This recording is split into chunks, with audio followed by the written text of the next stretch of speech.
The Girl in the Spider's Web, 2015, is a novel penned by the Swedish author and journalist David Lagercrantz. In its original Swedish title, Det som inte dödar oss, translates to English as That Which Does Not Kill Us. This book marks the fourth installment in the Millennium series, but stands as the first not authored by Stieg Larsson, who passed away in 2004. Continuing the tradition of its predecessors, the story revolves around the exceptional computer hacker, Lisbeth Salander. In 2018, the book underwent a film adaptation directed by Fede Alvarez, featuring Claire Foy in the role of Salander. The narrative introduces us to Franz Balder, a computer scientist and leading expert in artificial intelligence. He makes the life-altering decision to leave his lucrative position in Silicon Valley to return to Sweden and take care of his son, August. August, who is autistic, possesses remarkable savant-like abilities, including an extraordinary memory for drawing intricate pictures and a prodigious talent for mathematics. Balder becomes the subject of warnings from various law enforcement agencies, cautioning him about the looming threat from the Spider Society, a perilous and enigmatic criminal organization. Despite these ominous warnings, Balder remains preoccupied with the care of August, suspecting that his estranged mother has long neglected him. Meanwhile, we catch up with the staff at Millennium, the investigative journalism magazine that has played a pivotal role in the preceding 3 books. Despite past successes, the magazine has hit a dry spell, lacking a major scoop for an entire year. Consequently, its editorial independence is at risk, potentially falling into the hands of external investors. Mikael Blomkvist, a journalist and co-owner of Millennium, discovers from Linus Brandell that Balder shares a connection with his former associate and occasional lover, Lisbeth Salander, the world-renowned hacker. Salander herself is actively probing into the mysteries surrounding the Spider Society.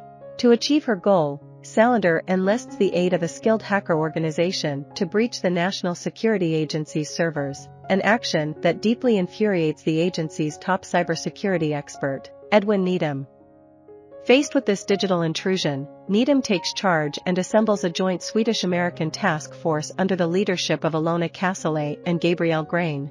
Their mission, to pursue both Salander and the elusive Spider Society.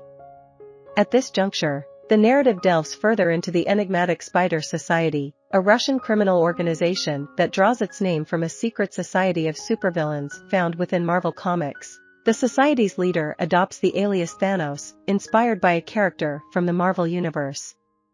After receiving a crucial call from Grain, Balder finally heeds the ominous warnings about the Spider Society. To safeguard himself, he engages Milton Security Services.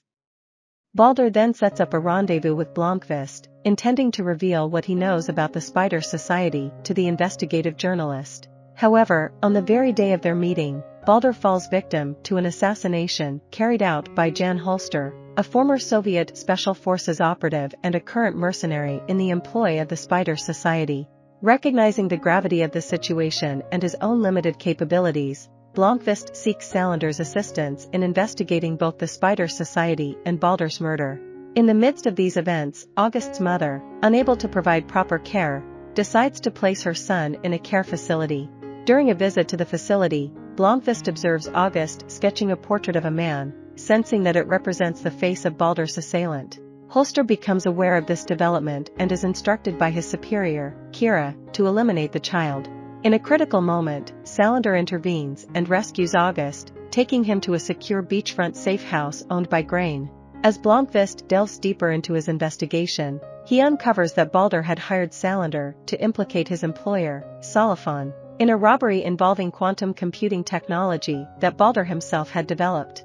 Furthermore, Balder had come to realize that Solifon was in collaboration with both the Spider Society and the NSA, engaging in surveillance and espionage operations. It is this knowledge that ultimately led to Balder's tragic demise, implicating all 3 groups in his murder. In an effort to mitigate the repercussions of the scandal, the NSA removes Needham from the Salander investigation. However, Needham remains undeterred and continues to pursue his own inquiry. He stumbles upon mentions of a mysterious hacker known as the Wasp, drawing inspiration from Janet Van Dyne, one of the founding Avengers who battles Thanos in the Marvel Comics universe. Meanwhile, Blomkvist finds himself ensnared in a romantic liaison with Rebecca Matson. Later, Holger Palmgren, Salander's former guardian, reveals a shocking revelation to Blomkvist. Mattsson is none other than Camilla, Salander's long-lost twin sister. Their father, the notorious Russian criminal mastermind Alexander Zalachenko, met his demise in the preceding book. Camilla has since assumed control of a significant portion of his criminal operations, operating under the aliases Kira and Thanos as the leader of the Spider Society. The clandestine files within the Spider Society refer to their nemesis as the Wasp, but the truth emerges that it is Lisbeth Salander herself. Acting on Camilla's orders, Jan Holster and other Spider Society agents launch a violent assault on Salander and August at their secure refuge. Salander, displaying her formidable skills, repels the attackers, and a wounded Holster is apprehended by the authorities. Camilla, however, manages to evade capture. With the assistance of August, Salander successfully decrypts numerous secret NSA files detailing their illicit collaboration with Salafon and the Spider Society. Armed with Needham as his primary source, Blomkvist exposes the conspiracy through an explosive exposé. This revelation results in the removal of several high-ranking NSA officials and restores Millennium magazine to its former esteemed status. Choosing to leave the world of espionage behind, Grain transitions into a role with the United Nations, focusing on human rights initiatives. Salander, using a portion of her substantial wealth, injects much-needed funding into Millennium, rekindling her friendship with Blomkvist. According to the Swedish newspaper UNT, The Girl in the Spider's Web marks a return to the series' more human and grounded narrative, forsaking the exaggerated and cartoonish elements that characterized some of its predecessors. I hope you enjoyed this video. Leave a like if you did and be sure to subscribe. Thank you.